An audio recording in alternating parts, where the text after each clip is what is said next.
Cancer usually isn't the biggest reason to celebrate, but here in Phillipsburg, they're rejoicing. We'll tell you all about it coming up next. The trial may be over, but Jerry Sandusky's fight for innocence has just begun. We'll have that story coming up. I'm Kelly Przelic. Here's what's happening in the news today. After a narrow victory in Ohio on Tuesday, Mitt Romney says he's prepared to fight for the GOP nomination. Romney goes into the next round of primaries with a strong delegate lead over Rick Santorum and Newt Gingrich. But none of the candidates say they plan on dropping out.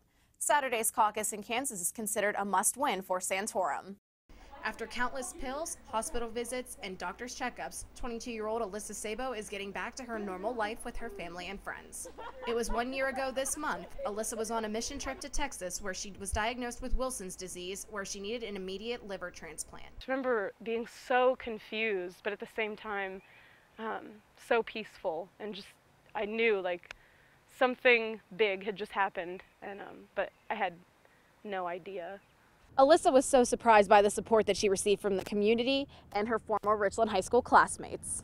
I think that was really cool, seeing people that from high school that we may not have been close friends with, but just that knew her, and you couldn't not, like, Sabo, you love her. The love and support Alyssa receives stretched from here in Cambria County across the country to Dallas. While the community down there was surrounding us, our community up here was surrounding us, and we were all the way across the country, and there's just no way you can ever express your gratitude.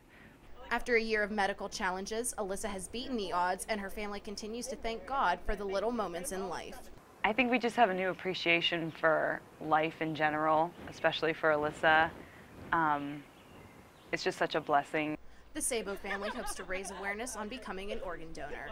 Reporting in Richland Township, Kelly Przelic, WTAJ News.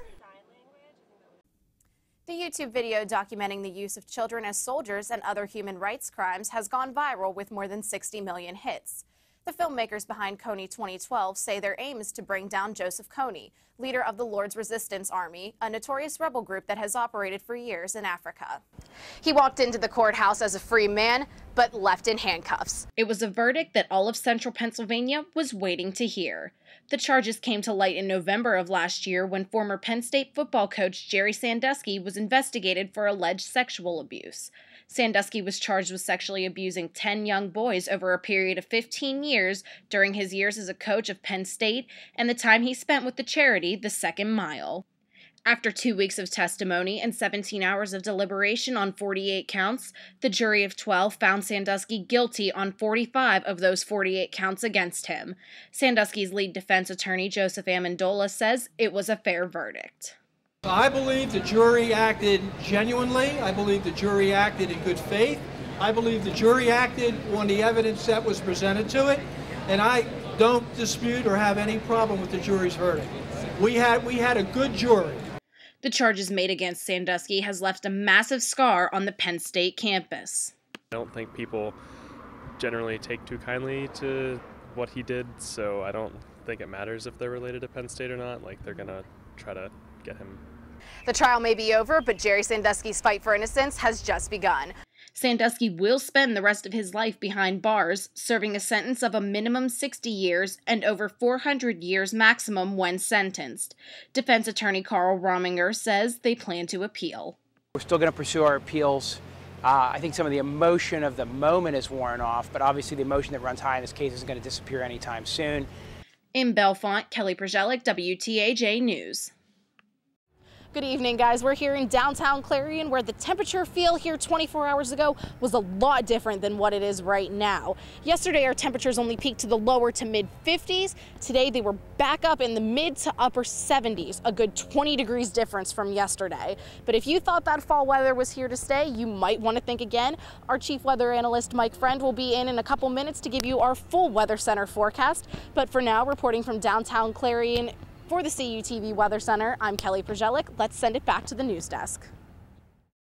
From a heartbreaking tragedy to a rejoice and dedication, the community of Martinsburg is giving back to its volunteer fire department in the dedication of a young woman's life. There was such an outpouring of sympathy and community support and so on. It just seemed like a natural step to take to start something like this. In February 2005, Dawn's daughter Leah was tragically killed in a house fire. 7 years later, her family is focusing on raising funds for the Martinsburg Volunteer Fire Department and local police. Sunday, they hosted a bike run from Martinsburg Memorial Park to Shanksville to benefit the community. We need the safety tools. I know I've said it before, but they're not luxuries, they're necessities. And while family and friends say Leah's death was a tragedy, it's all about turning a negative into a positive. Martinsburg and the surrounding area is a small community, and I just think it really shows a great example of people coming together and working toward a common cause, which is a positive thing for all of us. The money does go back to the community, and it buys stuff, like they said, they're volunteer fire department and stuff. So it's really good that they get involved with the community and give back to the community. 75 bikes participated in the 100-mile ride across central Pennsylvania, and rain or shine, Leah's family is thankful for the continuous support from their surrounding communities. In Martinsburg, Kelly Przelik, WTAJ News. What better way to cure those back-to-school blues for the kids than with a Welcome Back Carnival? We'll have that story coming up next on WTAJ News. A little rain doesn't stop bikers from coming out to Roar in the Mountain in Hollidaysburg. It was a little slow because it was rainy, and we understand that, but our supporters always come out in droves, and they're always behind us all year long. This is the 7th year for Roar in the Mountain, and despite the weather, people say it's their biggest year yet. This year's events include the highly anticipated thrill act, Circus Una, who rides their motorcycle and perform trapeze acts along a tightrope 35 feet in the air. I love motorcycle rallies, and me and my partner, we almost exclusively do motorcycle rallies in the season.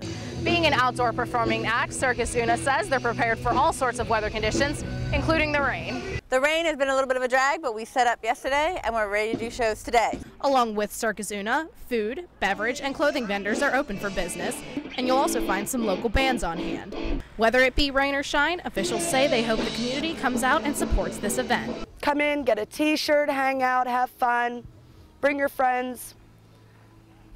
The weather's going to be great this afternoon, so we're hoping to see a big crowd. Reporting in Hollidaysburg, Kelly Przelik, WTAJ News.